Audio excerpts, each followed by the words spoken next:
দক্ষিণ কোরিয়ার president Yoon সুক ইউল অভিশংসিত হয়েছেন স্বল্প সময়ের জন্য দেশটিতে সামরিক আইন জারির পর রাজনৈতিক অস্থিরতার সৃষ্টি হয়। এর জেরে তার বিরুদ্ধে অভিশংসন প্রস্তাব আনা হলে পার্লামেন্টের ৩০০ সদস্যই ভোট দেন। ভারতকে দেয়া মোস্ট ফেভার্ড নেশন তকমা বাতিল করেছে সুইজারল্যান্ড। এতে দুই দেশের বাণিজ্যিক ও অর্থনৈতিক সম্পর্ক নতুন করে চ্যালেঞ্জের মুখে পড়বে। এর ফলে দেশটিতে ভারতীয় সংস্থাগুলোকে ১ জানুয়ারি থেকে চড়া হারে কর দিতে হবে। মালয়েশিয়ায় অবৈধ অভিবাসীদের বিরুদ্ধে অভিযানে ৩৫ বাংলাদেশি সহ অন্তত ৫০ অবৈধ অভিবাসীকে আটক করা হয়েছে। স্থানীয়দের অভিযোগের ভিত্তিতে এবং ২ সপ্তাহ নজরদারি চালানোর পর এ অভিযান চালানো হয়েছে।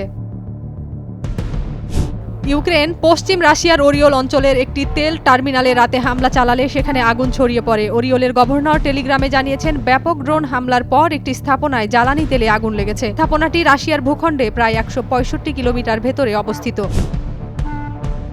সিরিয়ায় বিদ্রোহীরা আসাদের সরকারকে উৎখাতের পর সিরিয়ার একটি সামরিক বিমান ঘাঁটিতে রাশিয়া তাদের সামরিক সরঞ্জাম গুটিয়ে নিচ্ছে। মহাকাশ প্রযুক্তি কোম্পানি ম্যাক্সারের প্রকাশিত স্যাটেলাইটের মাধ্যমে তোলা ছবিগুলো দেখে এমনটাই ধারণা করা হচ্ছে। টাইম ম্যাগাজিনের সাক্ষাৎকারে মার্কিন প্রেসিডেন্ট ট্রাম্প বলেন, যা ঘটছে তা পাগলামি। রাশিয়ার কয়েকশো মাইল ভেতরে ক্ষেপণাস্ত্র ছোড়া নিয়ে আমার ঘোর আপত্তি আছে। আমরা কেন এটা করছি? আমরা কেবল এ যুদ্ধের উত্তেজনায় বাড়াচ্ছি।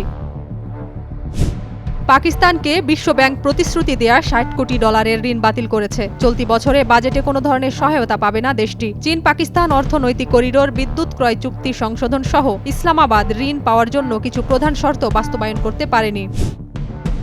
যুক্তরাষ্ট্রের ক্যালিফোর্নিয়ায় ভারতীয় বংশোদ্ভূত এআই বিশেষজ্ঞ সুচির বালাজিরের রহস্যজনক মৃত্যু হয়েছে। তিনি ওপেন এআই সংস্থার সঙ্গে যুক্ত ছিলেন দীর্ঘ ৪ বছর। সম্প্রতি সংস্থার বিরুদ্ধে কথা বলেছিলেন সুচির। ফ্ল্যাট থেকে তার লাশ উদ্ধার করা হয়।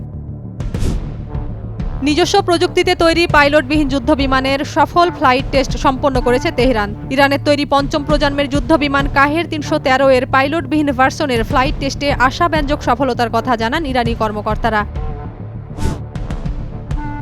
থাইল্যান্ডে স্থানীয় একটি উৎসবে ভিড়ের মধ্যে বোমা বিস্ফোরণে অন্তত ৩ জন নিহত হয়েছেন। এ ঘটনায় আহত হয়েছেন অন্তত ৪৮ জন, যাদের মধ্যে ৬ জনের অবস্থা আশঙ্কাজনক। বিস্ফোরণের ঘটনায় সন্দেহভাজন ২ ব্যক্তিকে আটক করা হয়েছে।